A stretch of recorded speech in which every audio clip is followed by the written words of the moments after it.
তো বন্ধুরা, আমি পিনাকি, তোমরা দেখছো পিনাকি মাঝি ব্লগস। এখন আরেকটা নতুন ভিডিও নিয়ে চলে এসেছি।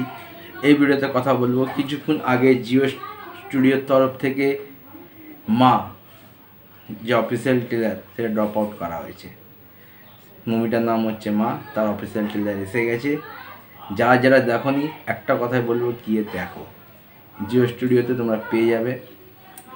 যদি মা এটাকে কে ডাইরেক্ট করছে বিশাল রবন্তী ফুরিয়া। যদি কাস্টিং ক্রু দেখি, মারাত্মক। কাজল ম্যাম, মানে কাজল আছে, কাজল ম্যাম আছে, রনিত রয় আছে, ইন্দ্রনীল আছে, খেরিল আছে, জিতিন আছে, বিশাল ফুরিয়া, মানে একটা বেশ বড় কাস্ট আছে ভাই। অনেক দিন পর এরকম একটা ট্রেলার দেখলাম, যেটা দেখে গুজবাম্প দিচ্ছে। ট্রেলারটা যখন শুরু হচ্ছে না, এটা একটা হরর মুভি আসতে চলেছে, হরর জনার, যেটা এখন বেশ ভালো। হরর কমেডি নয়, সিরিয়াস হরর টাইপ, যেমন আমরা শয়তান দেখেছি সেরকম। অজয় দেবগন প্রডিউস করছে সিনেমাটাকে। মা আর মেয়ের গল্প, তারা দুজন, কাজলকে ট্রেলার শুরু হচ্ছে আর ব্যাকগ্রাউন্ড মিউজিকটা শুরু হচ্ছে।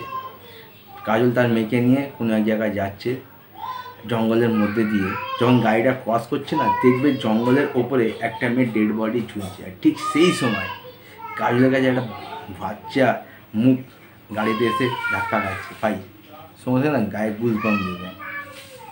মানে এটা একটা ডার্ক হরর মুভি হতে চলেছে। বিজিএম সাংঘাতিক, যে কটা কাস্ট আছে সাংঘাতিক, ভিএফএক্স সাংঘাতিক। মানে জুন মাসের 27 তারিখ আসছে ভাই। অফিসিয়াল নাম দেওয়া আছে সিনেমাটার মা।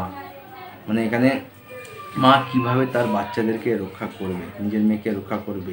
কেন এখানে দেখা যাচ্ছে ট্রেলারে যে একটা জঙ্গলের মধ্যে একটা অভিশপ্ত গাছ আছে, সেই গাছটা সমস্ত বাচ্চা মেয়েদেরকে কিডন্যাপ করে নিচ্ছে বা গায়েব করে দিচ্ছে। এই রহস্য সমাধান কিভাবে হবে, এটা একটা যদি ভৌতিক সিনেমা, ভাই সাংঘাতিক হয়েছে। বিজিএম সাংঘাতিক, ভিএফএক্স সাংঘাতিক। অনেকদিন পর একটা ফারু ট্রেলার দেখলাম, মানে হরর মুভি বা এই যে জনারটা আছে বা এটা সাংঘাতিক লাগে আমার।